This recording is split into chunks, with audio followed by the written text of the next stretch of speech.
Bonsoir, on va commencer. Donc, Parshat Lech Lecha, Bereshit, Parshat Lech Lecha, chapitre Tetvav. Achar ha-devarim ha'eile, après ces choses. Quelles choses? La guerre d'Abraham contre les quatre rois.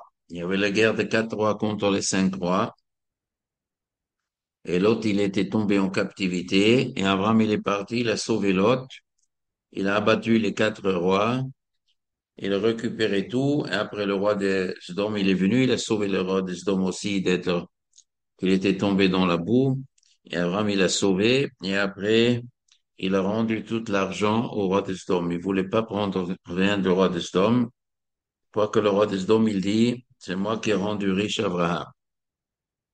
Bon, d'accord, ça c'était l'histoire qui était avant. Et on est ici la première année qu'Abraham Avinu, il est en Eretz Israël. Il est parti à 75 ans, il a toujours 75 ans. Quand il est arrivé, tout de suite, il avait la famine, il est descendu en Égypte, il est revenu d'Égypte. Et après, il avait les divisions entre lui et Lot. Et après, il y avait l'histoire des guerres des quatre rois et les cinq rois. Et ça, c'est la suite. Toujours, il a 75 ans ici. Achar advarim haele, après ces choses, hayat var Hashem el Avram. Il y avait les paroles de Dieu à Avram, Machazé, dans une vision. Les paroles de Dieu dans une vision. C'est intéressant. Normalement, les paroles, ça s'entend avec les oreilles. Et les images, on va par une vision. Ici, la Torah parle de Dvar Hashem, la parole de Dieu.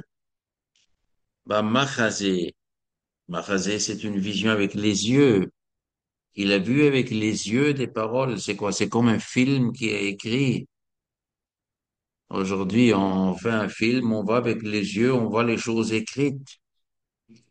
Bon, en tout cas, Machazé, c'est une façon de prophétie. Il y a différentes catégories de prophéties. Ici, ça a été un Machazé. Pourquoi la Torah nous dit c'était dans un Machazé? Normalement, c'est marqué Yomer Hashem el Avraham, Yomer Elohim el Avraham, puis il a parlé. Normalement, c'est pas marqué Machazé. Ici, un mot en plus. Donc, c'est quoi? C'est quelque chose de plus fort, probablement. C'est pas seulement des paroles, c'est même une vision.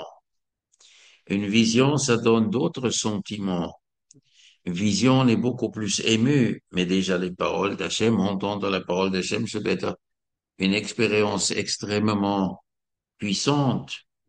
Les paroles d'Hachem. Mais maintenant, on ajoute les yeux, il entend et il voit des choses. C'est plus fort. Hachem, il voulait le faire quelque chose de plus fort. Ça veut dire, c'est plus que tout ce qui était jusqu'à maintenant. Il a augmenté le niveau de prophétie, probablement. Machazé les morts. Altira Avram, n'aie pas peur, Avram. Bon, si Hachem il dit Avram n'a pas peur, ça veut dire qu'il avait peur. On ne sait pas pourquoi il avait peur, mais Avram, il était apeuré. Et Hachem, il a dit, n'aie pas peur, Abraham. Anochi magen lach. Moi, je suis ton protecteur. Je suis ton bouclier. Donc, si on dit, je suis ton bouclier, ça veut dire qu'il sentait une agression. Abraham, il avait peur d'une agression. Il était très inquiet qu'il sera agressé. Pourquoi agressé? Peut-être parce qu'il avait tué les quatre rois. C'était des immenses rois, le roi d'Iran, le roi d'Irak et d'autres rois. Donc, il a tué ses soldats, mais ces soldats, ils venaient des peuples. Ces peuples, s'ils veulent, ils peuvent créer une nouvelle armée, aller attaquer Abraham. Donc, Abraham, il avait peur que il va être pourchassé maintenant. Il avait peur, Abraham, Hachem, il a dit, ah, le tyran, n'aie pas peur. Je suis ton bouclier, je vais te protéger. Magen, la traduction Magen, c'est un bouclier, c'est comme un homme qui à la guerre autrefois. Il avait un grand morceau de cuir, on met un immense morceau de cuir, on met devant le cœur, devant le corps, et si l'ennemi il tire une flèche ou il prend une épée, alors on a une bouclier et ça fait pas mal, on est protégé. Ou aujourd'hui, Peut-être il y a des fusils pare-balles. Ou si quelqu'un roule avec un Jeep qui est protégé, qui est anti-balles, des vitres anti-balles et des blindés, un appareil blindé, une machine, une voiture blindée. Moi, je vais être un protecteur de toi. La Maaseh, on dit chaque matin, chaque midi, chaque soir, Baruch Hashem Magen Avraham. Cette expression qu'on dit dans la Tfila, Magen Avraham, ça vient d'ici. Anochi Magen Lach. Moi, je vais te protéger. Donc, nous aussi, aujourd'hui aussi, Dieu, il a promis à Abraham de le protéger. Donc, cette protection, on invoque quand on fait la Tfila, Baruch Hashem, Elokeinu, notre Dieu, Elokei Avotenu, Elokei Abraham, Elokei Yitzhak, Elokei Yaakov. Nous sommes les enfants de Dieu d'Abraham, Yitzhak, Yaakov. Et après, on dit, Baruch Hashem, bénis-toi Dieu. Magen Abraham, tu as promis de protéger Abraham. Alors nous sommes les descendants. Et donc, on demande, on supplie Hachem que ce qu'il a promis à Abraham, Anochi Magen Lach, que ça sert pour nous aussi. C'est ça le sens de la tfila. Al-Tira Abraham, n'aie pas peur d'Abraham. Donc, Abraham, il se fait des soucis. Est-ce que c'est justifié qu'il se fait ses soucis parce qu'il avait tué les 4 rois? Donc, selon les règles de la nature, quand on fait une guerre, même si on gagne la guerre, mais les amis de ceux qui sont morts, ils peuvent se réunir, ils peuvent se venger. Si Abraham il a peur, probablement c'est une logique humaine. Et Akadosh il intervient et dit, mais oui, c'est une logique humaine. Mais moi, je vais te protéger. Tu mérites que je te protège. Nous, les Juifs aussi, dans chaque génération, demande à Hachem, fais-nous profiter de cette promesse. Et pourquoi? Comme tu as promis à Abraham, nous sommes les enfants, on est quelque part, ressemble d'une certaine manière à ce qui se passe ici. Ta récompense, harbe meod, tu as une grande récompense, beaucoup de récompenses. Alors, si Hachem il dit, n'aie pas peur, tu as une grande récompense, ça veut dire qu'Abraham il avait peur qu'il n'a pas de grande récompense.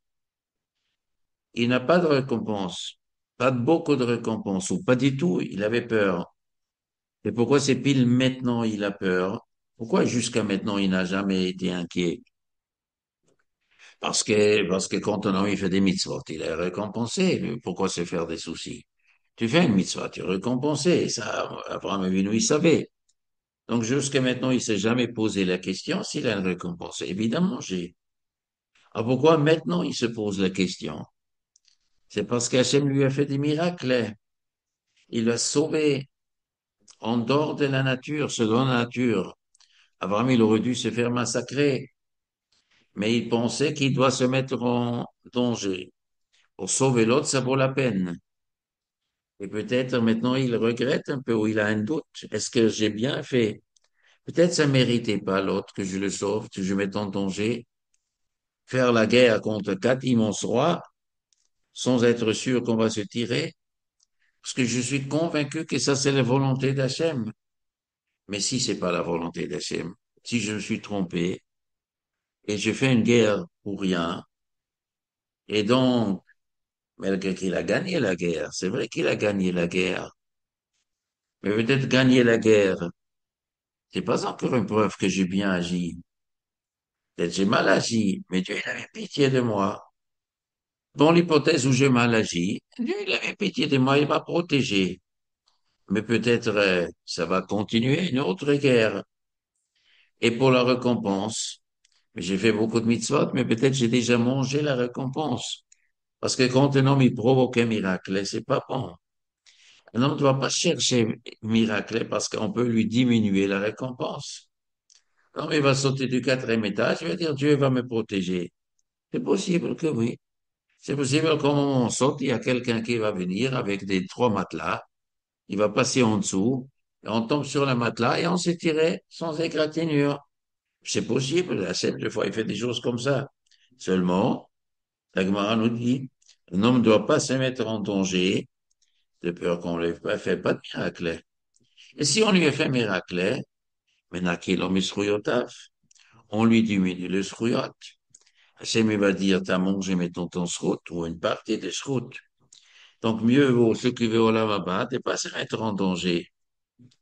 Donc, il avait peur, et Hachem l'a promis, il n'a rien à avoir peur, et la récompense aussi, elle est très grande. Je vais rien diminuer. Tout ce que tu as fait, c'est nickel. Cette guerre était justifiée. Lisons Rashi.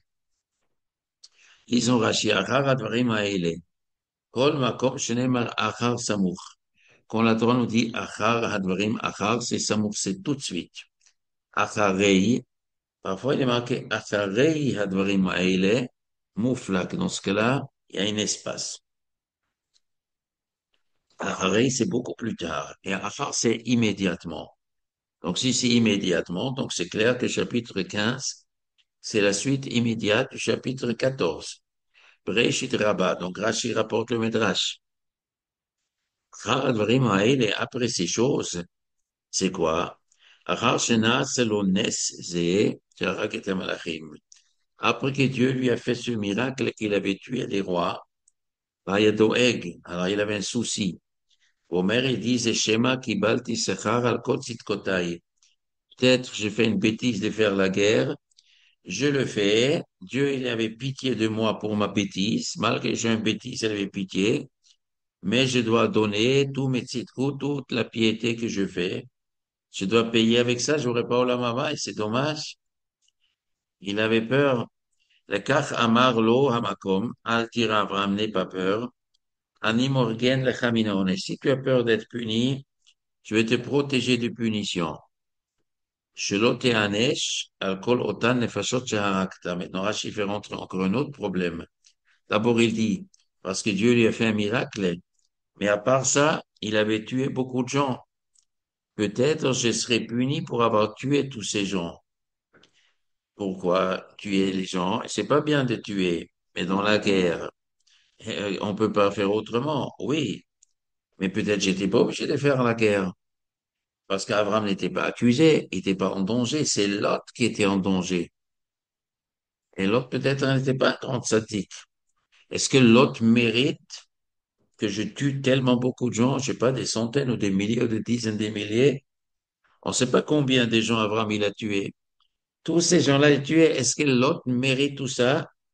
Peut-être non. Alors, je peux être puni pour ça, mais c'était des goyim. Et ces quatre rois, ils n'étaient pas de tzadikim. Ces quatre rois, ils ont fait la guerre contre les cinq rois.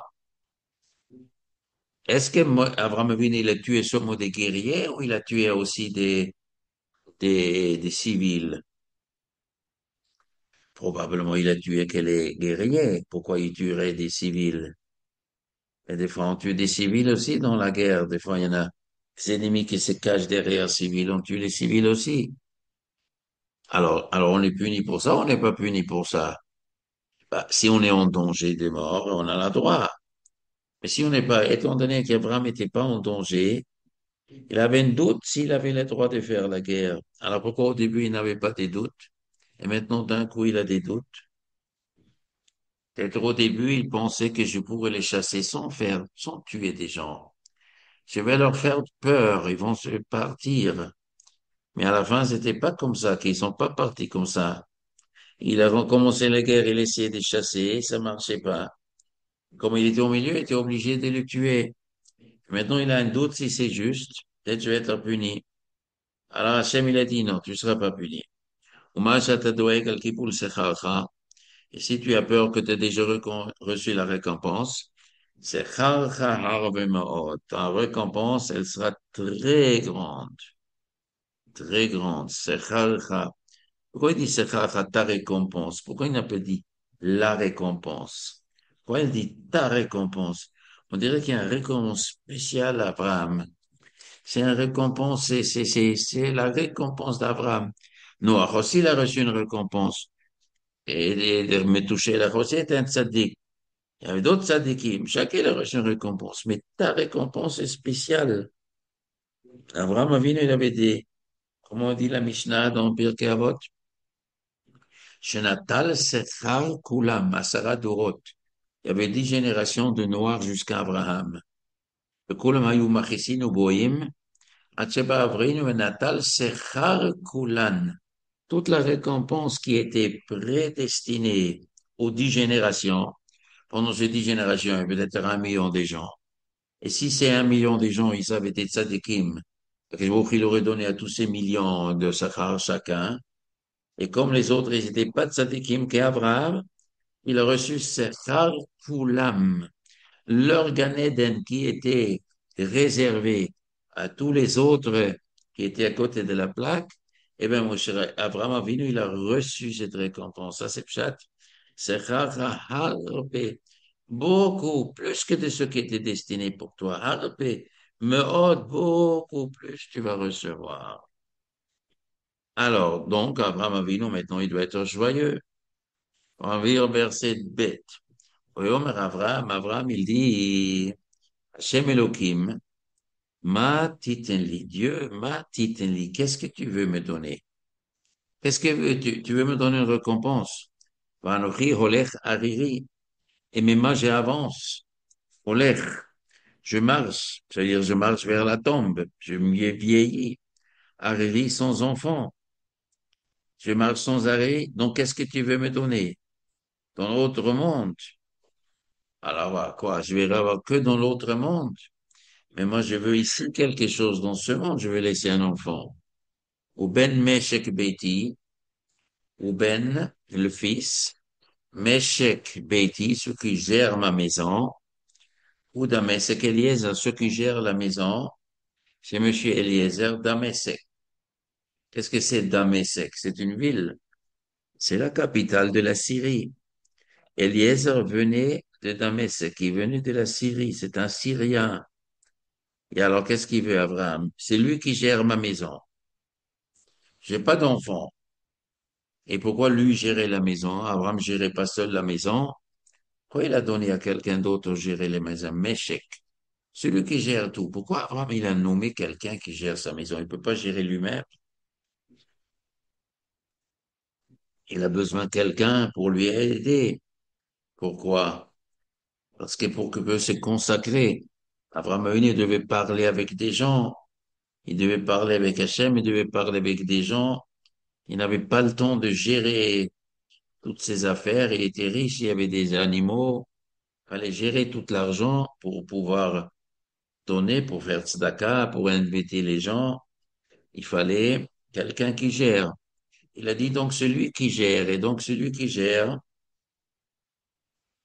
alors ça l'a gêné. Alors pourquoi tu le nommais? Et parce que j'avais besoin. Il avait quelque chose contre Eliezer. Eliezer. Il était fâché avec Eliezer. Après un chat, il y avait des grandes questions. Qui c'est Eliezer? D'où il sort celui-là? Pour Mishmaël, pour Hagar, la Torah nous raconte, mais d'où il sort ce Eliezer? Alors, il y a un pshat qui dit c'était le fils de Cush, le fils de Nimrod. Nimrod, ce qui avant, il l'a jeté dans la fournaise. Il y en a qui disent, un Midrash, qu'il était le fils de Nimrod.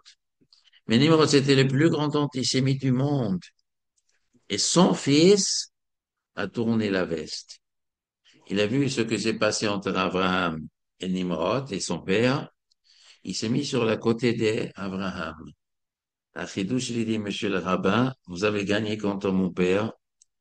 Vous avez raison. Je vais vous servir. Je serai votre serviteur. Et Abraham, il a accepté. Mais maintenant, quand même, ça le gêne parce que c'est comme le fils de Nimrod.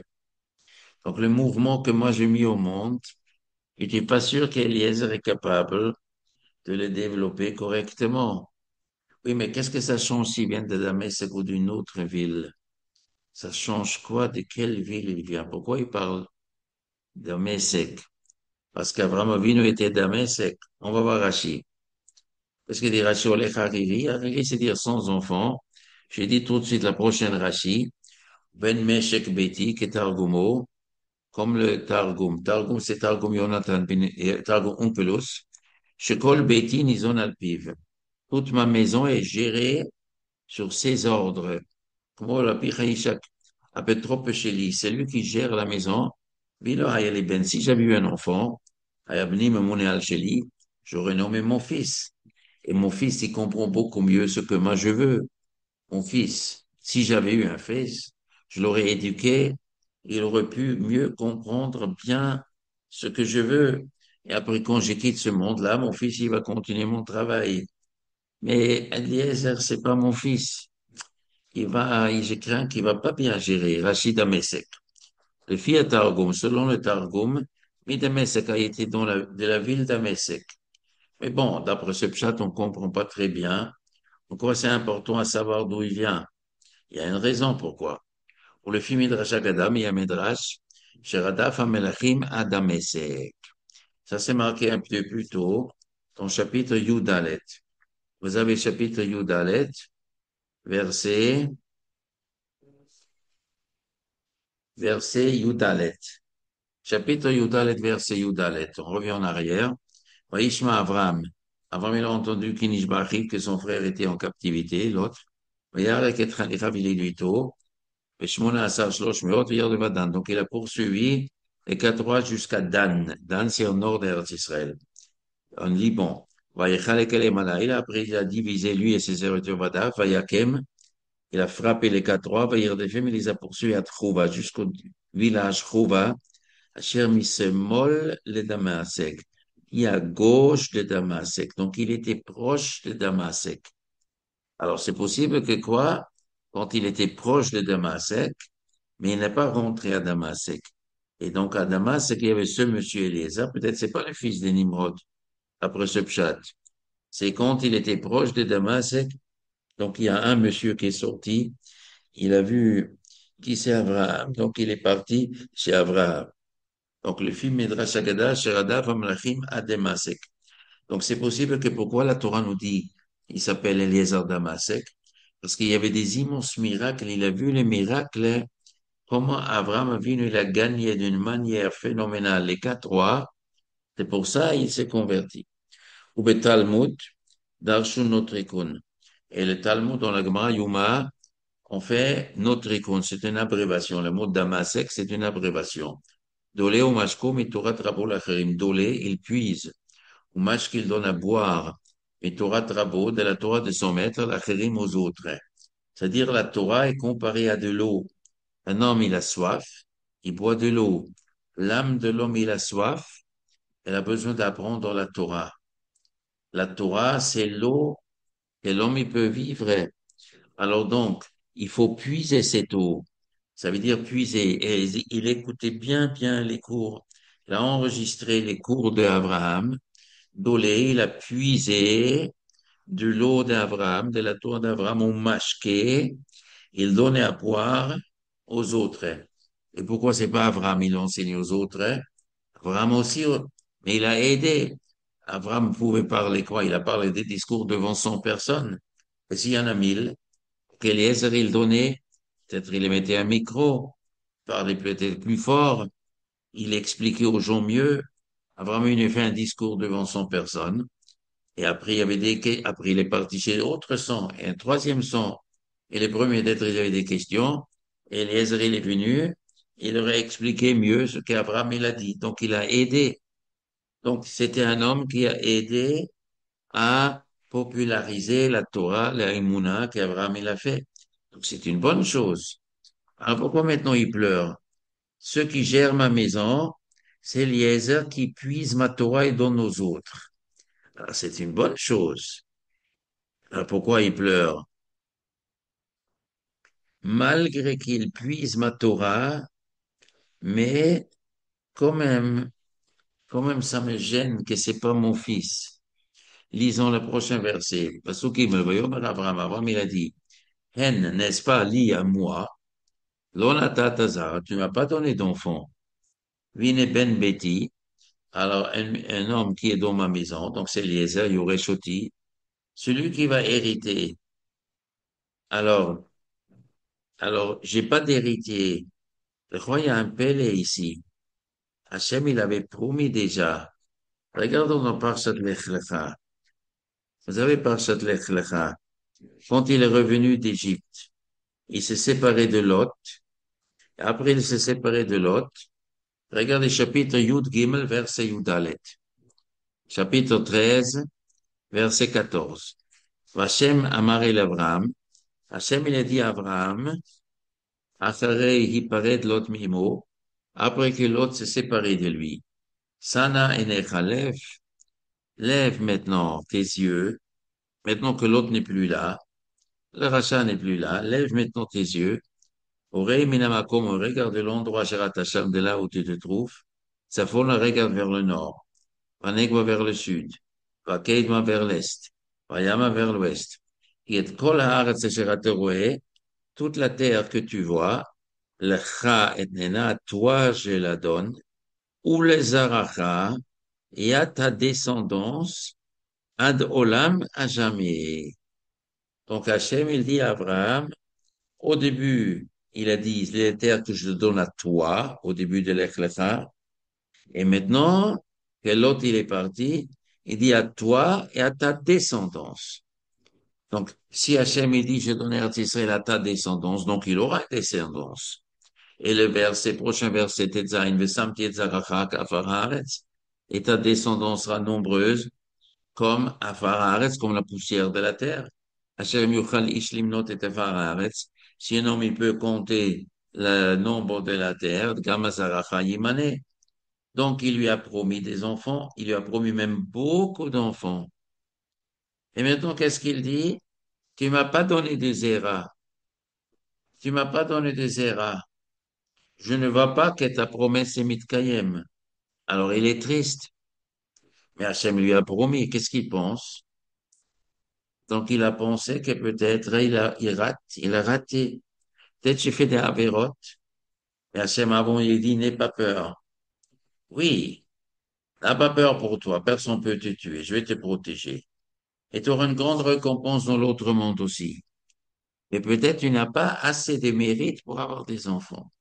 Pour ça, peut-être tu n'as pas de mérite. Mais il m'a promis, oui, mais peut-être tu as raté. Peut-être Abraham Avinu, il avait peur qu'il a fait quand même quelque chose. Il a fait des tzadikim, mais toujours ils ont peur. Ils ont peur, peut-être j'ai quand même raté quelque chose. Et malgré il m'a promis, bien qu'on dit que si Hachem il promet quelque chose de bien, c'est obligé de se réaliser. Mais le Rambam me dit, ça c'est seulement si les prophètes ils devraient publier la promesse. Si Hachem il dit à un prophète, dis aux gens qui vont recevoir cette récompense. Et le prophète l'a dit, c'est obligé. Hachem ne retire pas les promesses qu'il a dit et qui sont publiées.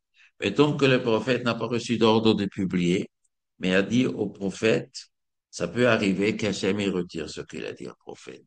Ça, c'est possible. Donc, Abraham Avinu n'était pas encore rassuré qu'il aura un enfant. Alors, Pasuk Dalet. Vine et voici, Dvar Hachem élave les morts. La parole de Dieu était vers lui. Ici, c'est pas marqué Bamachazé dans la vision. Ici, ce sont des paroles. Des paroles d'Hachem, il a dit, Lo Yirash Chazé. C'est pas celui-là qui va t'hériter. Qui c'est? Eliezer. Faut pas avoir peur. C'est pas Eliezer qui va prendre. Ki im Hashayet Memecha. Celui à qui sortira de tes entrailles, où Irachecha. Lui va t'hériter. Donc, lui, l'enfant qui va sortir d'Abraham, il sera beaucoup plus proche d'Abraham. C'est pas un étranger puis puise ma Torah. C'est toi-même, c'est toi, tu vas engendrer cet enfant-là et tu pourras transmettre tout ton mouvement à ton fils. Là, il lui a transmis, il lui a promis. Vayotse oto hachutza. Maintenant, Dieu, il a sorti Abraham hachutza à l'extérieur. C'est de quoi l'extérieur? Jusqu'à maintenant, il était à l'intérieur, dans une maison ou dans une tente. Il habitait où? Dans une maison, dans une tente, probablement dans une tente, c'est marqué avant. Vayotse Otto, il a fait sortir Achutza, sort de la tente. Ne reste pas enfermé chez toi, sors. Vayomer, il a dit, Habet na Hashamaima, observe maintenant le ciel. Observe maintenant le ciel. Usfora Kochavim, et compte les étoiles. Im Tochal Isporotam, si tu peux les compter. Donc, est-ce qu'il a dit Abraham? Il a jeté un coup d'œil. Est-ce qu'il a essayé de compter? où il a toute cette vue, c'est impossible. C'est impossible. Il y en a tellement beaucoup. Mais est-ce que vraiment il y a tellement beaucoup? Les étoiles que tu regardes, si on regarde avec un, si on regarde avec un longue vue, là, il y en a beaucoup plus. Mais si on regarde avec les yeux, on peut pas les compter quand même. Peut-être aujourd'hui, oui, mais à l'époque, il n'y avait pas de, l'air était plus près, il était plus propre, il n'était pas sale. On voyait beaucoup mieux. C'est très difficile, tu peux pas compter. Comme ça, Omar lui a dit, Ko yezarecha. Comme ça sera ta descendance. Et pourquoi il a comparé à des étoiles? Il y a des autres endroits où Dieu a comparé la descendance des Juifs comme la terre, comme Afar Haaretz, ou comme le Kol Asher Svatayam, comme le sable au bord de la mer. Toutes ces expressions, ils ont quelque chose de spécial. Qu'est-ce qu'il y a de spécial, les étoiles? Ils ne sont pas seulement nombreux, mais c'est des lumières. C'est des immenses lumières, des lampadaires, et des soleils. Les étoiles sont des soleils. Il y en a qui sont plus grands que le soleil, il y en a qui sont plus petits que le soleil, il y en a qui sont beaucoup, beaucoup plus grands que le soleil. Mais ils sont loin, donc tu crois qu'ils sont petits, en vérité, ils sont très grands. Pour dire ta descendance, chaque juif, c'est un soleil, c'est une lumière. Les juifs, il y a Mouna, il fait des mitzvot, il fait Maasim Tovim. C'est d'immenses lumières, mais ils sont loin. Les gens, ils croient que c'est petit. En vérité, ils sont très, très grands. Alors, on va lire Hey, Rashi. Pasuk Hey, Vayotzi oto achutza. Les filles Peshuto, selon le pshat, Otzio me ohalo. Il a fait sortir de sa tente. La route, c'est à l'extérieur, les routes à Kochavim pour voir les étoiles. Ou la fille Midrasho Amar. Et selon le Midrash, c'est un autre pshat qu'il a fait sortir. Tsei mi'itz tagninut shelcha. Sors de ton horoscope. Sors de ton astrologie. Sheraïte b'mazalot. Tu as vu, dans l'astrologie, il y a des règles d'astrologie. She'en cha'atid la'amid ben. Donc, il y a des règles d'astrologie que nous ne connaissons pas. Abraham Avinu, il connaissait. Selon le programme céleste, les mazalot, c'est un programme, un mazal. On dit mazal tov, mazal ra, mazal tov, c'est un bon destin. C'est le destin qu'Hachem. Toi, tu as vu dans ton destin, dans ton mazal, she'en cha'atid la'amid ben, que tu peux pas avoir un enfant. Alors maintenant, Akadosh Baruch Hu, il dit, sors de cette imagination. Tu es bloqué dans un système de pensée. Tu crois vraiment que je vais me conduire avec toi selon ce qui est le programme qui dépend de Mazal. Alors je te dis autrement, Abraham et Loben, c'est vrai, Abraham n'aura pas de fils. Abraham et Loben. Plus tard, il lui a donné, il a dit, tu t'appelles plus Abraham, tu t'appelles Abraham. Abraham, il aura vu un fils. Sarah, il ôtait mais en vérité, Abraham, ça c'était, ça c'était après quand Yitzhak il est arrivé, pas quand Ishmaël est arrivé. Là-bas, c'était Abraham. Sarah, il ôtait Sarah n'aura pas d'enfant avec Sarah Télet. Ani koreh lechem shem acher, je peux changer votre nom. Vishtane hamazal. Shinui shem, shinui mazal. Des fois, c'est destiné que ceux qui s'appellent comme ça, il n'aura pas d'enfant, mais si on change le nom, des fois, Shin ou Yashem, ça existe. Hachem, il a fait un Shin ou Yashem. D'abord, un autre pshat. Otzio michalalo shel olam. Dieu, il a sorti Abraham de l'espace du globe terrestre, de l'univers. Vik bio lamala min hakochavim. Il a levé Abraham plus haut que les étoiles. C'est pas le physiquement, bien sûr. Il n'a pas pris le corps d'Abraham, il l'a mis au-dessus. Et là où il n'y a pas d'oxygène, évidemment, mais c'est l'esprit. Il a fait une sorte de voyage spirituel. Il a levé le neshama d'Abraham à l'extérieur de Chalash Olam. למעלה מן הכוכבים, וזהו לשון הבטה מלמעלה למטה. הבטה, c'est pas d'en bas vers le haut, mais c'est d'en haut vers le bas. Qu'il a fait, il a fait sortir de l'espace de l'univers, plus haut, et on aurait dit Habet, maintenant regarde vers le bas, Hashamaïma, le ciel, les étoiles, ils étaient en dessous de lui. Lui, sans ses yeux, il était au-dessus des étoiles. Regarde vers le bas et tu regardes les étoiles, vas-y essayer de compter, tu peux pas compter. Donc, il a fait Abraham Avinu qui regarde de l'extérieur. Et à quoi ça sert de regarder de l'extérieur, de l'intérieur? Le Nekuda, c'est quoi? Qu'Abraham doit regarder les étoiles. Il doit voir qu'il ne peut pas les compter. Alors, à quoi ça sert que la Torah dit, à Kadesh Baruch dit, voilà, sors dehors de l'espace du monde et tu regardes vers le bas. Il aurait pu dire non, reste par terre et regarde vers le ciel. Et tu regardes, tu peux pas compter les ciels. Ça change quoi de quel côté? Donc il faut dire qu'en vérité, quand on est sur Terre, on regarde les étoiles, on voit un certain nombre, je sais pas, on va à 1 milliard, je dis n'importe quoi, on va à 1 milliard. Mais lui, il est au-dessus. C'est-à-dire quoi au-dessus? Comment ça s'appelle? Les voies lactées et les galaxies et au-dessus. Donc il n'y a pas 1 milliard, il y a 1 000 milliards, milliards, milliards, il y a beaucoup plus. Beaucoup, beaucoup plus. Ko Yezarecha. Quel est le mettre le pshat? Ko Yezarecha. Est-ce que mettre les Juifs, ils sont tellement beaucoup, des milliards, des fois milliards? Qu'est-ce que ça veut dire? C'est une façon de parler, c'est une exagération, ou ce sont des particules de neshama? Ça compte peut-être, il a plusieurs neshamot, plusieurs particules. Chaque neshama, on ne sait pas comment ça fonctionne. Bon. Alors, on va continuer. Vehemin Bashem, verset Vav. Vehemin Bashem. Il a fait confiance à Dieu. Il a dit, je te fais confiance. Tu m'as promis, je me doute plus. Je te fais confiance. Vehemin Bashem. Emouna. Tu m'as promis, je te fais confiance.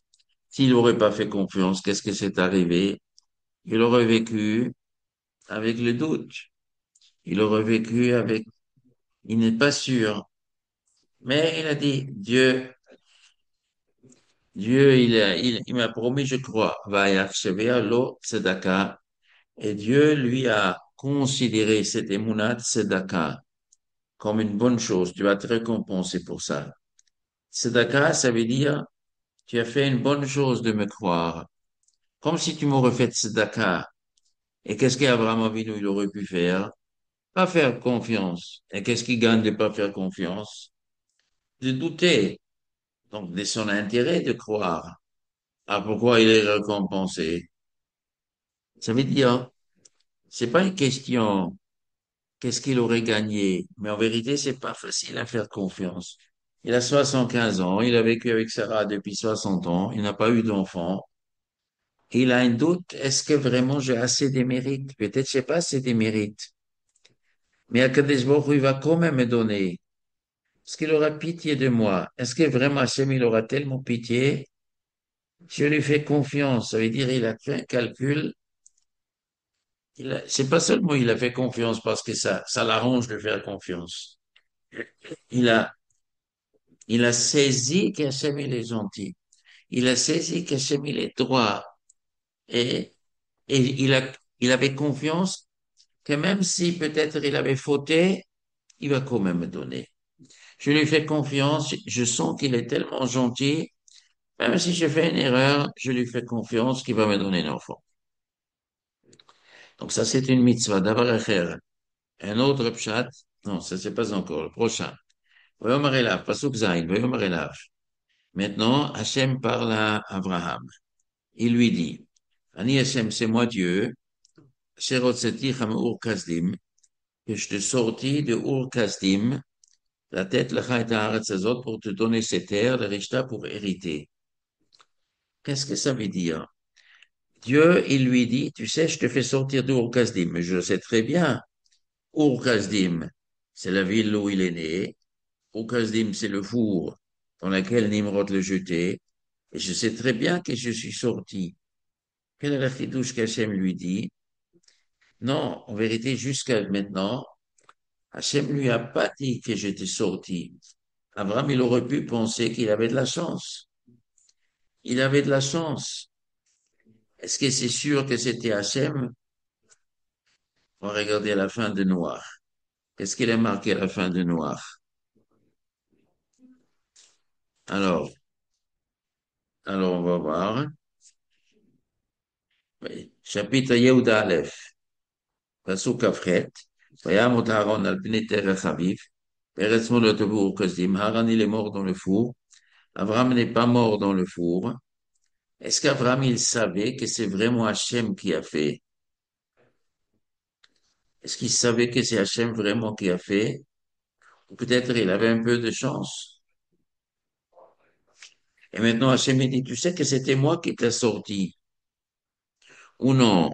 Il savait très bien que c'est Hachem qui a sorti. Mais il a dit, le Kiddush, il est, je te sorti d'Ur Kasdim pour te donner ces terres, les Rishta. C'est ça le but. Le miracle que je te fais pour te donner Eretz Israël. Je sais que tu sais que je te fais un miracle. Mais peut-être que tu sais pas pourquoi je te fais les miracles. Tu sais, je te fais ce miracle pour te donner Eretz Israël. C'est-à-dire parce que toi, tu m'as reconnu que je suis Dieu. Tu m'as reconnu que je suis Dieu et tu t'es mis en danger de mort. Tu as défendu l'honneur de Dieu et tu es rentré dans la fournaise. Grâce à ça, tu gagnes Eretz Israël. Ça, c'est l'Yesod que Eretz Israël niknit b'yisurim. Eretz Israël, ça s'acquiert avec souffrance. Eretz Israël, c'est tellement grand, il faut trimer. Il faut payer un prix. Il faut payer un prix pour recevoir Eretz Israël. Et toi, tu as payé un grand prix et tu rentres dans la fournaise. Pour ça, tu mérites Eretz Israël. Oui, Omar. Alors, Abraham, il a dit, Hachem Elohim, Mama Eida, comment je saurai qui Rachena, que je vais l'hériter? Mais je t'ai dit, je t'ai sorti de Kasdim. Alors, pourquoi tu me demandes maintenant? Qu'est-ce que dit Rashi? Mama Eida, comment je saurai? לא שאל אות, אלא אמר לפניו, הודיעני באיזה זכות יתקיימו בניי. Dis, dis-moi quel sera le mérite pour qu'il reste chez mes enfants. Tu m'as dit que tu donnes à moi, Eretz Israël. Mais avant, tu as dit, je le donne à toi et ta descendance va hériter. Comment tu peux me rassurer que vraiment ils vont rester chez mes enfants? Ça veut dire, est-ce que vraiment ils auront assez de mérite pour recevoir Eretz Israël? Est-ce que mes enfants vont être assez des tzadikim? אמר לו הקדוש ברוך הוא, בזכות הקורבנות, grâce au mérite des korbanot. Ça veut dire quoi? Un korban, normalement, on apporte quand on faute. On fait un korban. C'est-à-dire, Abraham, Kadosh Baruch Hu, il dit, c'est possible que tes enfants, de temps en temps, ils vont faire une bêtise. Mais il y a des korbanot, il y a des korbanot. Le korbanot, ça coûte d'argent.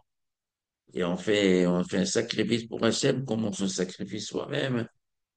Et s'il n'y a pas de Beth Amikdash, alors c'est d'autres sortes de sacrifices. Il y aura des sacrifices et grâce à ça, ils auront Eretz Israël. Voyomer Elav, il lui a dit, où il a parlé des corbanotes, dans le prochain verset, verset 7. Voyomer Elav. Donc Hachem, il dit à Abraham, est-ce qu'Abraham, il était réveillé ou il était endormi ici? En principe, il était réveillé. On n'a pas parlé de sommeil. On n'a pas parlé de rêve pour le moment. Pour moi, Abraham Avinu, il est réveillé. Voyomer Elav, il lui a dit, Kechali, prends pour moi, Egla, une génisse, Meshuleshet. C'est quoi Meshuleshet? Triplé. Bon, il y a deux pshatim. Est-ce qu'il y a plusieurs pshatim? Un, la troisième année, il a 3 ans. Un pshat qui en a 3 enfants chez la mère. Et le Rashi, il est en le pshat Meshuleshet 3 veaux. Tu prends un veau triplé, c'est-à-dire tu prends 3 veaux. Ve'ez Meshuleshet. Une chèvre triplée, ça veut dire tu prends 3 chèvres. Ve'aïl Meshulash, tu prends 3 béliers. Ça fait 9. Vetor, vegozal. Vetor, une tourterelle. Vegozal, un petit pigeon. Voyez, Carlo, et tu les prends. Et qu'est-ce qu'il faut faire avec? Il lui a pas dit quoi faire. Mais Mistam, il a vu, il fait, ou la Torah, il est mékatser. Vayikach lo et kol eile. Et Abraham, il a pris l'eau. Ça veut dire quoi, l'eau? Pour lui, qui c'est lui? Lui, c'est Hachem ou lui, c'est Abraham? Dans le pasuk tête, il est marqué. Voyomer elav, Hachem, il a dit à Abraham, kecha li, prends pour moi. C'est-à-dire, ces animaux que tu prends, tu les prends pour moi. C'est-à-dire, tu les fais comme korban. Donc, dans Pasuk Yud, c'est marqué, Vayikach l'eau, il a pris pour lui, c'est Hachem. Donc, Abraham Avinu, il a pris, il a dit, je rends Hekdesh pour Hachem, je offre ça à Hachem, et kol et il est tous ces animaux. Vaïvater otam bataver. Et vater, ça veut dire, il les a divisés. Il a divisé le korban, il les a coupés. D'abord, il coupe la tête, pour faire la shrita. Et après, il a coupé le corps en deux. Bataver au milieu. Taver, c'est comme toch au milieu. Il a divisé les trois veaux, les trois chèvres, les trois béliers, il les a coupés en deux. Vayiten ish, bitro, likrat veyu. Et il a posé ish bitro, un morceau qui est divisé, likrat veyu, en face de son copain.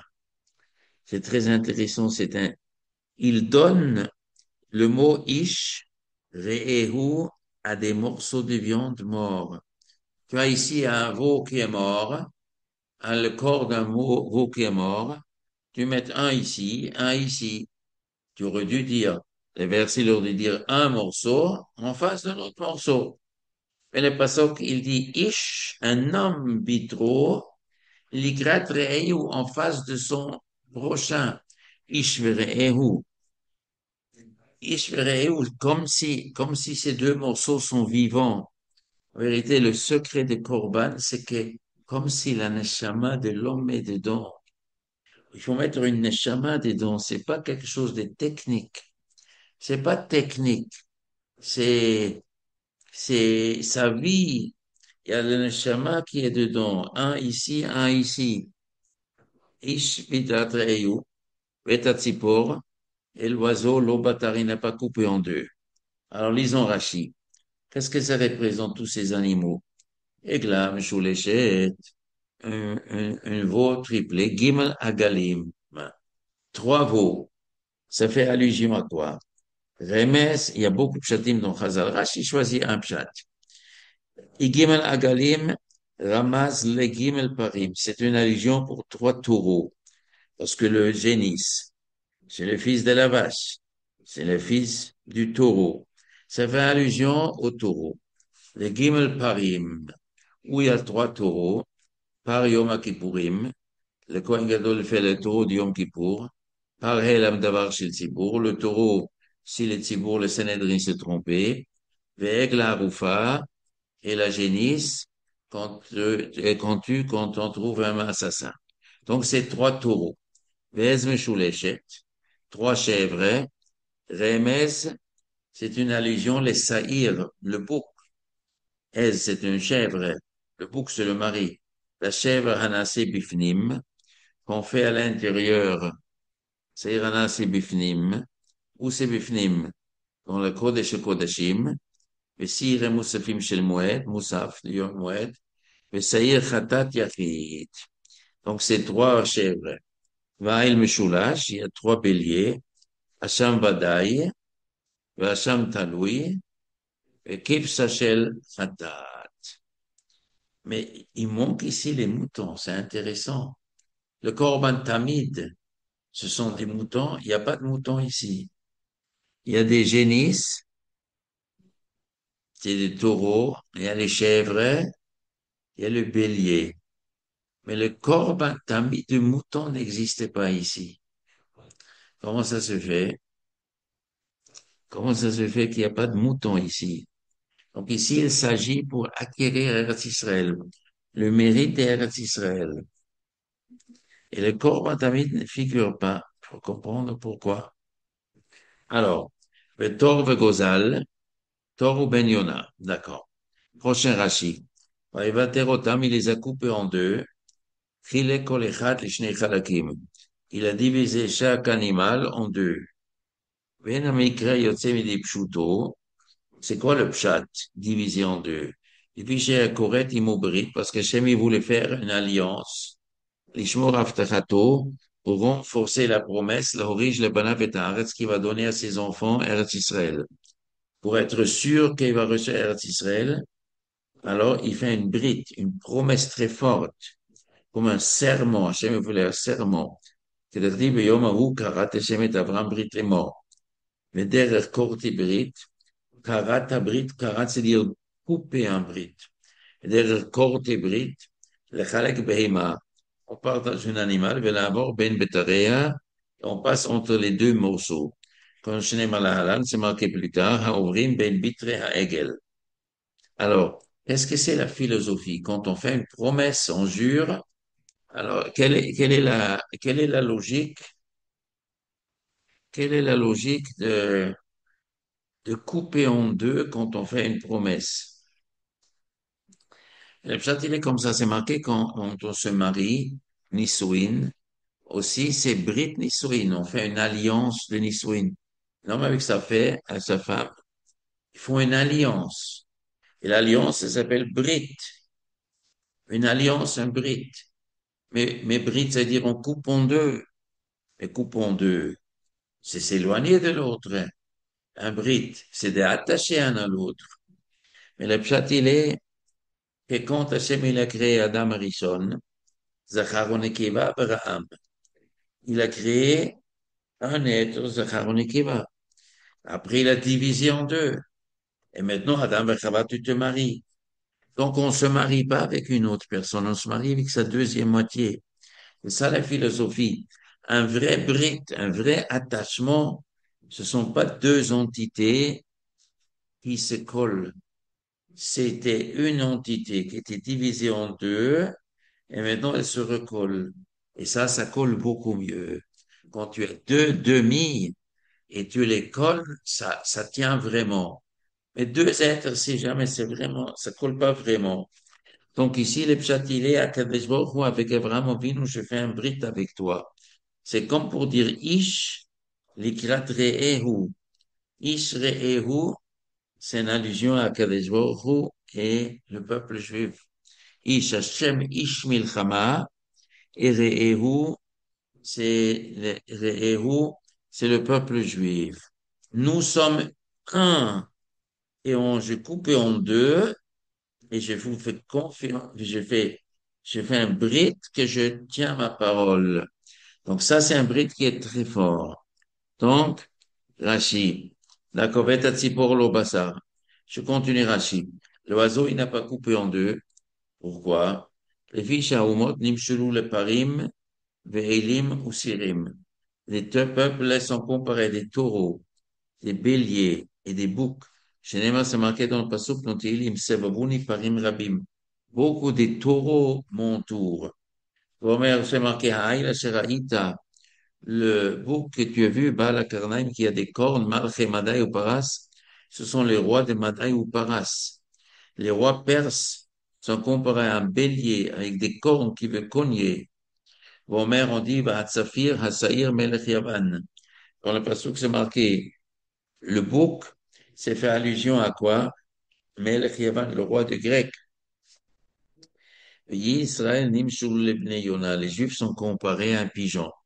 Cinema Yonati, Bechagve Hasela. Et puis, c'est pour ça, Bitera Behemot. C'est pour ça, Abraham Avinu, il a coupé les animaux. Vraiment, c'est une allusion. Shiahu, Aumot, Kolim, Volchim. Que les Umot, ils vont diminuer. Mais quand même, Kalim, Volchim. Vetatzipor, Lobatar. Et l'oiseau, il n'a pas coupé. Remes, Shiu, Israël, Kayamim, Leolam. C'est une allusion que les Juifs vont être éternels. Donc, il les a pas coupés. Verset Yudalef. Vayeret ha'aït à la Pegarim. Et il est descendu à Haït, le vautour, à la Pegarim sur les morceaux morts. Donc, les vautours, dès qu'il y a un animal qui est mort, il attaque. Il est descendu. Est-ce que c'est un vrai ou c'est un rêve? C'est pas un rêve. Jusqu'à ici, tout est dans le rêve. Il n'est pas encore dans le rêve ici. Il est vraiment un vautour revenu à la Pegarim. Il voulait manger les pgrim. Vayashev, Vayashev otam Avram, Avram il a chassé. Avram il a chassé. Pourquoi il a chassé? Il voulait manger quel morceau, le vautour? Il voulait manger les grands morceaux, ils sont comparés au goyim, ou il veut manger l'oiseau?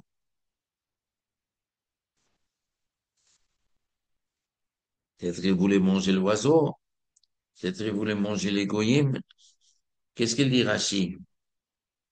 Rashi.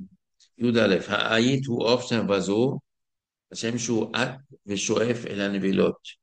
Il vole, il cherche les cadavres, la touche les ochel kmo vatat et le salat. À la beterim. Hapegarim, c'est les cadavres.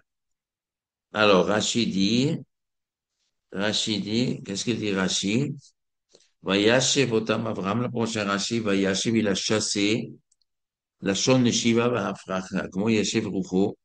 Rem, et ça c'est une allusion. Yavo David ben Ishaï, le Challotam. David ben Ishaï, il voulait détruire tout le Proche-Orient. Il aurait voulu frapper tellement fort le Proche-Orient que les Juifs restaient au Proche-Orient. Ve'ein manichin uto min hashamayim. Mais le ciel n'a pas laissé David et Melech. Atiavo Melech HaMashiach jusqu'il arrive Melech HaMashiach. Donc, Abraham Avinu, il a chassé. Abraham Avinu était inspiré par le ciel. Rachid dit, c'est une allusion que le ciel ne laisse pas David et Melech détruire. Mais est-ce qu'Abraham Avinu, il savait ça ou il ne le savait pas? Justement, il le savait. Abraham Avinu, il a décidé, toi, David, tu es le vautour, tu veux détruire tous les goïms au Proche-Orient, je te laisse pas. Pourquoi il ne l'a pas laissé? Si David, il veut le faire, il n'a qu'à le faire. Pourquoi Abraham Avinu, il s'est mêlé? Non, fiston, tu fais pas ça. Pourquoi? Quel était le calcul? C'est quoi? Il y a un David avec Abraham. David, il a dit, il faut que je construise le Beth Amikdash. Ça suffit que les Juifs sont au Proche-Orient. Abraham, il a dit, non, non, non, non. Laisse les goyim maintenant. Je te laisse pas. Je te chasse. C'est plus tard. Plus tard, ça va être comme ça. Pourquoi? Pourquoi c'est comme ça? On a passé des srouillottes à l'époque de David. On avait passé des srouillottes. Pourquoi Abraham Avinu ne voulait pas? Parce qu'il a vu qu'il y aurait l'exil après encore. Et ça, il savait pas encore. Ça, c'est Hachem lui a dit plus tard. C'est plus tard qu'Hachem lui a dit. Ou est-ce qu'Abraham Avinu, il a agi comme Hachem, il a pris le bras d'Abraham et il a fait ça sans conscience et Hachem, il a utilisé Abraham pour chasser et il a fait ça parce qu'Hachem, il a pris son bras où il avait conscience, justement, il avait conscience. Il y avait un calcul qu'il ne voulait pas que David y fera ça.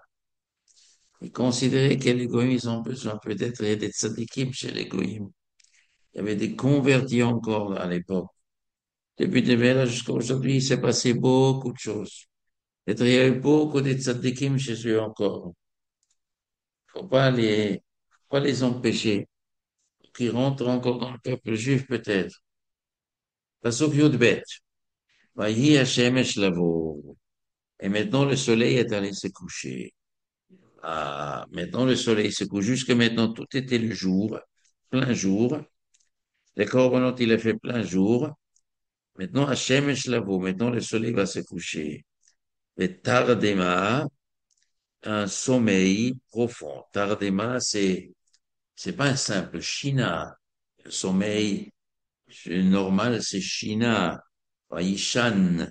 Mais Tardema, c'est Red Dama, Red, descendre. On descend.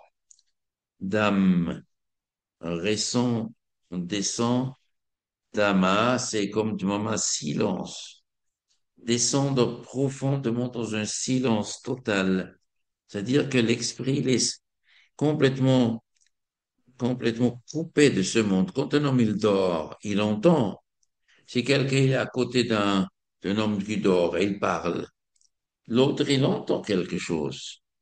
Il y a des gens qui prennent des, je sais pas si c'est bon pour la santé ou pas, peut mettre des appareils qui parlent à côté. Et même quand on dort, on entend des choses. Mais quand c'est tardement, c'est comme quelqu'un qui va dans une, comment on appelle ça, au coma. Quand on fait une opération de quelqu'un, c'est pas un simple sommeil. On le fait endormir très, très profondément. C'est pour ça qu'il ne sent pas quand on le coupe. Ça, c'est tardement. Et Red, il descend d'Ama dans une de Mama, dans un silence total. Nafla à Abraham. C'est tombé sur Abraham. Comment c'est tombé? Hachem a fait tomber sur lui. Comment il a pris un produit pour l'anesthésie? Non, il n'a pas pris un. Hachem, il a fait comme ça. Et pourquoi il fallait tellement profondément dormir? Pour voir ce qu'il a vu maintenant. Il faut être complètement coupé des choses de ce monde. Il faut être très profondément pour pouvoir s'attacher très haut au ciel. Quand on est, quand on dort en matière, on est encore attaché à ce monde. On peut pas bien capter. Les Nevi'im, bien capter, il faut être coupé de ce monde. Donc, c'était une espèce de, les prophètes, ils font des auto-hypnoses, ils se mettent dans un second état profond. Venez, voici, Eima, une peur. Krasheira, obscure. Une peur obscure. Pourquoi? Il y a des peurs qui sont pas obscures, il y a des peurs lumineuses. L'homme, il peut avoir peur, mais il y a de la lumière. Et qu'on éteint la lumière, ça fait plus peur. C'est une double peur. Gedola, une grande. Oh là là, c'est déjà trois expressions. Il a peur, et c'est obscur, ça fait plus encore. Gedola, et c'est grand. Nophelet, elle tombe à lave sur lui. Mais aujourd'hui, c'est marqué déjà Nafla. Il y a deux fois Nafla dans ce verset. Au début, le Nafla se rapporte sur le sommeil. Le sommeil est tombé sur lui. Et après, c'est la peur qui est tombée sur lui. Dans une immense peur, il a vécu ici. Voyons à Abraham. Maintenant, Hachem, il dit à Abraham. Donc, quand il est endormi, Hachem, il dit à Abraham. Il y a Doa Teida, il faut que tu saches, que guerrier Zaracha, ta descendance sera un converti, non, sera un étranger, mais Eretz Lolahem, dans une terre qui leur appartient pas. Vavadoum, et on va les rendre esclaves. Ve'inu otam, on va les faire souffrir, Arba me'ot shana, pendant 4 siècles. Et pourquoi Hachem, il a fait une tellement grande anesthésie? C'est-à-dire, si en anesthésie, on fait pour que l'homme, il peut supporter. Sinon, on peut pas supporter. Quand un chirurgien, quand un chirurgien, il coupe le corps. Alors, on donne un produit pour endormir. Des fois, le malade, il veut se réveiller. Et le médecin, il ressent, il se réveille, et il faut encore continuer à couper. Alors, il donne encore une dose. Et la dose, elle est calculée selon la profondeur de douleur. Il y a des marqueurs, combien de douleurs. Et l'homme, il ressent. Donc, il faut faire donc un peu plus, un peu plus. Donc, voir cet exil, donc Abraham Avinu, il a vu toute la souffrance. Il a vu toute la souffrance, oui, mais à quoi ça sert d'être endormi? Il a vu la souffrance. S'il aurait pas été profond, donc son corps aurait les nerfs, ils auraient été sensibles. Dans ce cas-là, dans ses nerfs, il aurait senti une immense douleur. Hachem a peur, oui, mais voulait pas que son corps souffre, qu'il a endormi profondément le corps. Vegam et Agoy, prochain verset, Yudalet, Vegam et Agoy, mais aussi le peuple, Asher Yavodou, qui vont prendre les Juifs comme esclaves, Dan Anochi, je les punirai. Et après cette punition, donc ça c'est les Samakot. Les punitions, c'est les Samakot. Et après, Yétzu, les Juifs sortiront vers Rouge Gadol avec une grande récompense. C'est quoi la grande récompense? D'abord, ils ont reçu beaucoup de cadeaux d'Égyptiens, ils ont sorti une grande richesse, et après la Yam aussi, et après ils ont reçu un Israël. Ils ont Rachi, Rachi, Pasuk Yud Gimel, non, Pasuk Yud Bet, Ine Eima Chashicha, une peur, une peur obscure. Remez le tsarot, le chosher shel galuyot. C'est une allusion au tsarot et à l'obscurité des galuyot. Rachid dit pas seulement d'Égypte. Galuyot, c'est pluriel. Il y a beaucoup de galuyot. Il n'y a pas que l'Égypte. Il y a Édom, il y a l'histoire de Purim, il y a Babel, il y a l'histoire des Grecs. Les Juifs, ils ont passé beaucoup de problèmes. Tout ça, Hachem, il a montré à Abraham.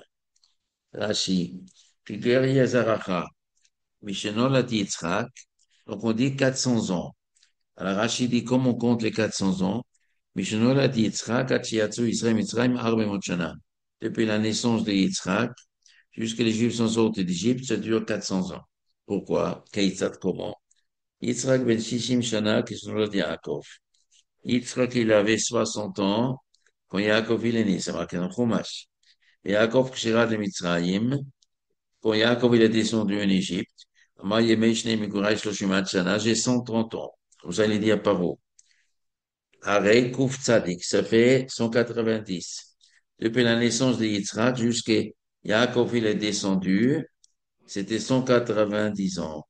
60 et 130, 190. Oui, Mitzrayim, Ayou, Motaï, Vesa.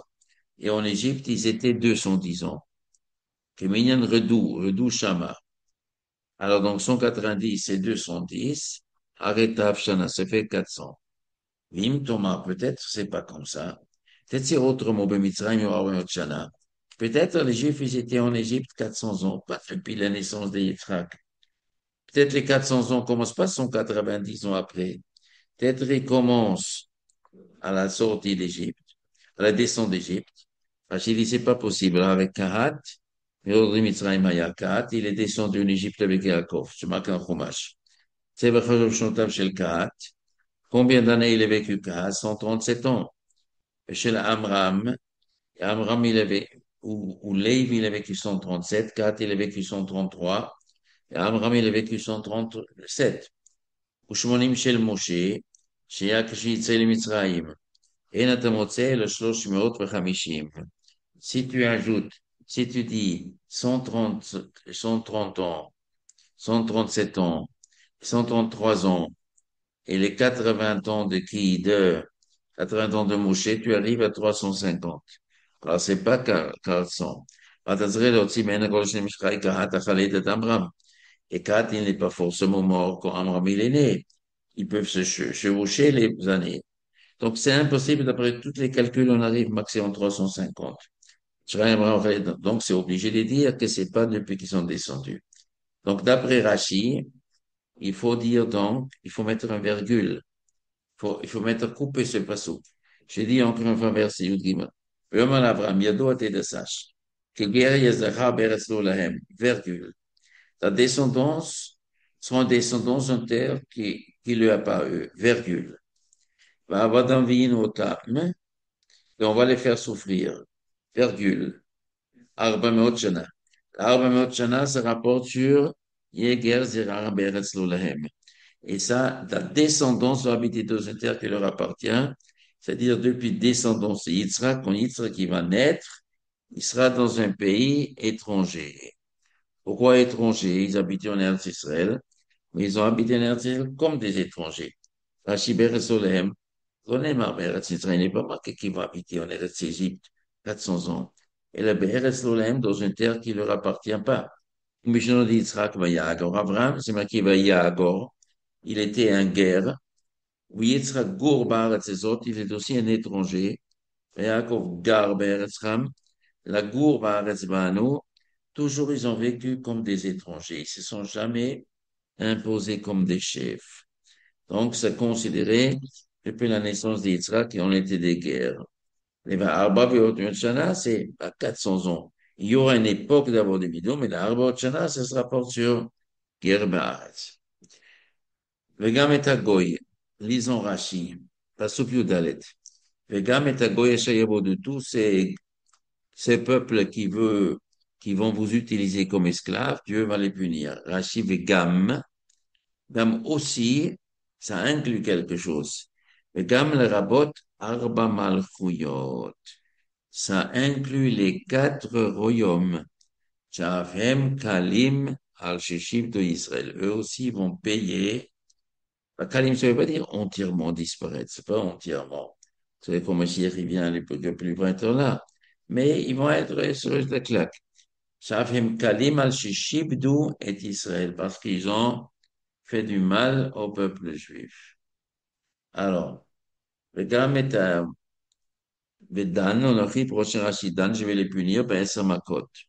רכוש גדול, ils vont sortir avec une grande richesse, בממון גדול, כמו שנאמר, זה מראה וינצלו בני ישראל, וינצלו את מצרים. פסוק ט"ו, je continue. פסוק ט"ו, ואתה et toi, toi Abraham, תבוא אל אבותיך, tu viens chez tes parents, בשלום en paix. Tu vas mourir en paix, tu viens chez tes parents. Qui c'est ses parents? Terach. Terach, il était mort ou il n'était pas encore mort? Il n'est pas encore mort. Terach n'était pas encore mort à cette époque, mais il est mort avant Abraham Avinu. Quand toi, avant tu vas mourir, tu viendras chez tes parents, donc chez Terach, et les parents de Terach, Noach, Shem, Ever, Sheila, Sruk, il y avait tes familles avant lui, et tu viendras chez ta famille, chez tes ancêtres, Beshalom, en paix. Tikaver, tu vas te enterrer, Beseiva Torah, dans une bonne vieillesse et tu n'assisteras pas à la souffrance. Rashi, Vata tavo velo tirekolel, tu verras pas la souffrance. Et la votecha chez tes parents, tu viendras chez tes parents. Ça veut dire quand tu vas mourir, il va arriver un autobus, tu vas monter dans l'autobus et il va t'amener chez tes parents. Rashi pose une question à vivre au Bédavodezaraya, mais le père d'Abraham, c'est Terach. Vous me vasserez, j'y avoué l'âme, et Dieu, il annonce à Abraham, tu vas partir chez Terach. Mais où il est Terach? Et je sais pas si Abraham Avinu veut rencontrer son père Terach. Le Lamdachad, d'ici, on apprend chez moi, à ça, Terach Teshuvah. Terach, il est devenu tzaddik. C'est extraordinaire. Terach est devenu tzaddik. Au tel point qu'il est au Gan Eden, et Abraham Avinu va mourir, il va rejoindre Terach. Ici, on voit que les gens, ils rejoignent leurs parents, leurs grands-parents au Gan Eden. Si les parents, ils sont au Gan Eden et non, ils méritent le Gan Eden, il va rejoindre ses parents. Et Kaver Beseiva Torah, tu vas être enterré avec une bonne vieillesse. Pendant ton enterrement, ça sera très, très bon. Ce sera très bien. Rashi, Bisro, ici un annonce, Shiasi Ishmael Tshuva Beyamav, qui Ishmael fera Tshuva. Bon, pour le moment, il n'est pas encore né, Ishmael, il est né après, mais bon, bientôt il va naître. Bisro, ici un annonce, Shiasi Ishmael Tshuva Beyamav, qui Ishmael va faire Tshuva. Pourquoi? Parce que si Ishmael n'aurait pas fait Tshuva, eh ben, il serait mort triste. Mais il a pu mourir heureux. Pourquoi? Parce qu'il a vu que quoi, qu'Ishmael a fait Tshuva. ולא יצא עשיו לתרבות רבים, ועשיו n'était pas rachat qu'après sa mort. לפיכך מת שנים קודם זמנו, parce qu'Abraham Avinu, il est mort 5 années avant, parce qu'Abraham Avinu, il aurait dû vivre 180 ans, comme Yitzhak. Mais il a vécu 175. Hachem lui a enlevé les 5 années pour pas qu'il voit qu'Esav il devient rachat. Bo bayom arad Esav. Le jour qu'Abraham Avinu niftar, Esav, il a pété un plomb. Il a claqué la Torah. Il est parti. Mais Abraham Avinu n'a pas vu ça. Pas attristé Abraham Avinu. Donc, toi, tu verras rien de tous ces malheurs. Verset Zaïd. Vedor Revi Yeshuva Heine. Heina. Et la quatrième génération revient ici. C'est quoi la quatrième génération? Après toi, 4 générations, c'est quoi? Rachid fait les calculs. Yaakov, il va descendre en Égypte. Alors, Yaakov, et après la fils Yehuda, après le fils Peretz, et après le fils Chetzron. Et Caleb, Ben Yefoune et Chetzron, et Bet Aretz. Et Caleb, qui était le fils de Chetzron, c'est la cinquième génération.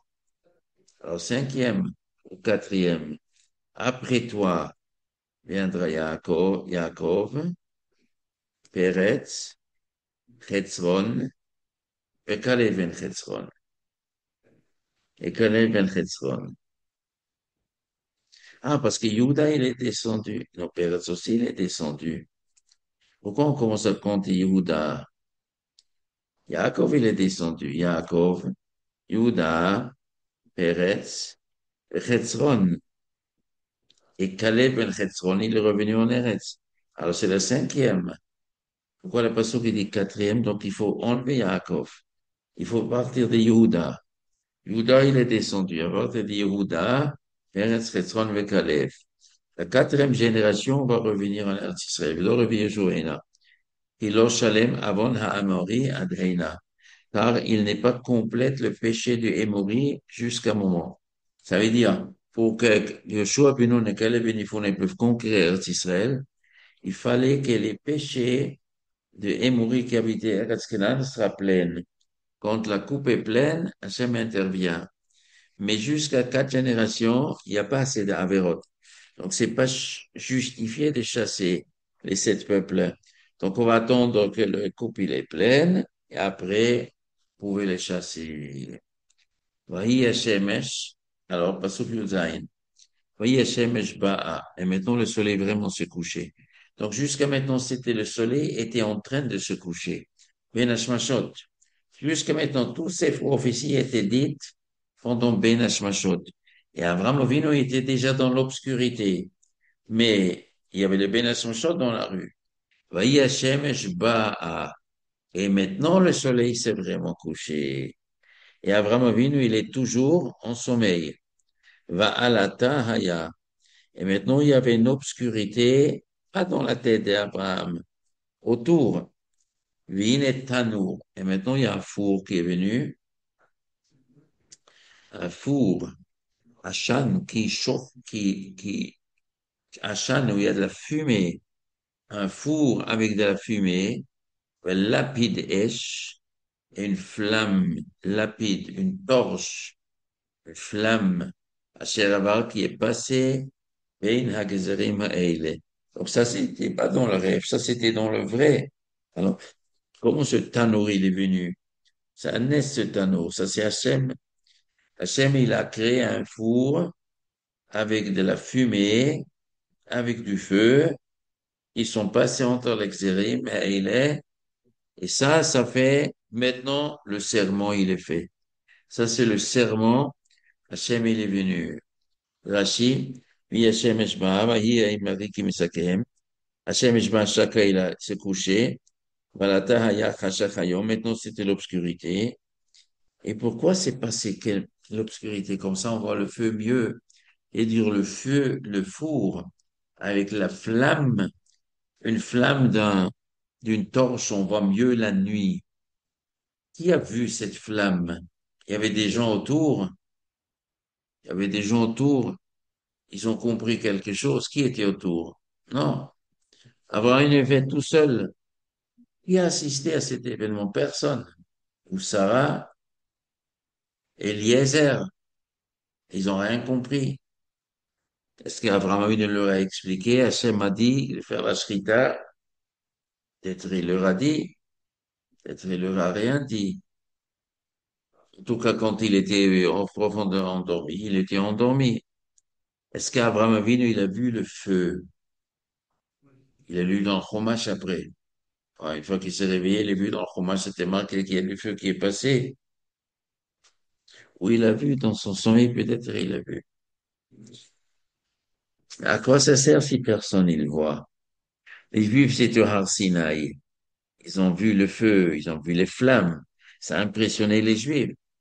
Mais si ici, il y a personne qui est là, à quoi ça sert de faire cette fumée et le feu?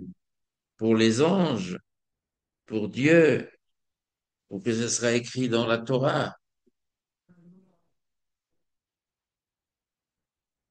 Pour les malachim, les anges, ils ont vu ce feu. Les goïms qui étaient autour, ils ont vu quoi? Les goïms, ils ont vu quelque chose. Quoi, les goïms, ils ont compris quelque chose. C'est pas marqué. Pour que c'est marqué dans la Torah, que rétroactivement on trouve la chose. Ça marque qu'on dirait ce four. Qu'est-ce qui représente ce four? Ça représente quoi le four et le feu? Le feu, ça brûle. Et le four, que quoi? Que ceux qui embêtent les Juifs, ils vont tomber. Ils ont Rachi. Qu'est-ce qu'il dit Rachi?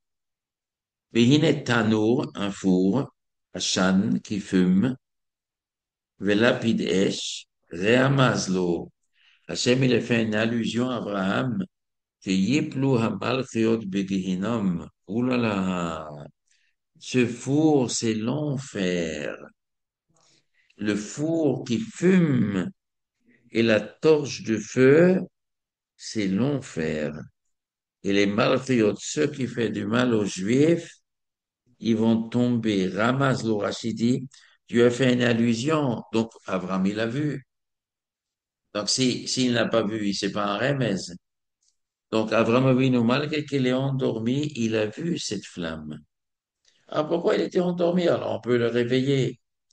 Non, c'est pas bon qu'il il va réveiller. Ça fait trop mal. C'est une immense douleur. C'est-à-dire, il aurait eu une grande douleur pour les goïms de voir cette flamme de Guéhinnom. Pour voir ça, c'est mieux qu'il sera endormi. Il a vu ces flammes. Ce qui fait du mal aux Juifs, il va tomber dans l'enfer. Ramaz lo shiyiplu hamalchiot begehinnom. Donc, il y a un four au Gehinnom, il y a Hachan, il y a de la fumée, ben, lapide, il y a une torche, Esh du feu. C'est ça qui est passé. D'accord. Prochain verset, Yutret. Verset Yutret. Vayom où ce jour, Karat Hashem et Avram brit les morts. Ce jour, Dieu, il a fixé avec Avram une alliance. Les Arachas, ta descendance, Natat et j'ai donné cette terre. Ça y est, j'ai donné. J'ai promis, promis, c'est donné. J'ai donné cette terre à ta descendance. Les Arachas, ta descendance, Natat et Aratzazot. J'ai donné cette terre, Minahar Mitzraïm, depuis le fleuve d'Égypte. Adanar Agadol Nahar Perat jusqu'au grand fleuve. Le fleuve Perat. Donc, Perat, on sait. L'Euphrate, en principe, l'Euphrate aujourd'hui, c'est mystama le même Euphrate qu'à l'époque. Et Nahar Mitzrayim, le fleuve d'Égypte. Normalement, on dit Nahar Mitzrayim, c'est le Nil. C'est pas 100% sûr. Il y a des Mefarsim qui disent, ça s'appelle Wadi El Arish. C'est un fleuve en dessous des Gaza. Quand on descend un peu plus le sud des Gaza, il y a un fleuve qui s'appelle Wadi El Arish. Il y en a qui disent, c'est ça, Nahar, c'est là-bas commence Israël. Et d'après le Pshat, qu'il s'agit du Nil, donc ça commence à partir du Nil. Et Nahar Mitzrayim, Adanar, Agadol, jusqu'au grand fleuve Nahar Parat. Donc ça, c'est la terre d'Eretz Israël, qui est promis à Abraham Avinu. On dit que quand Sadat, il était en Eretz, il était à la Knesset, il venait avec l'un des journalistes, et tous les journalistes, ils ont couru, ils ont cherché sur le mur. On leur a demandé, qu'est-ce que vous cherchez? On dit, on cherche la carte d'Eretz Israël. J'ai dit, quelle carte vous cherchez?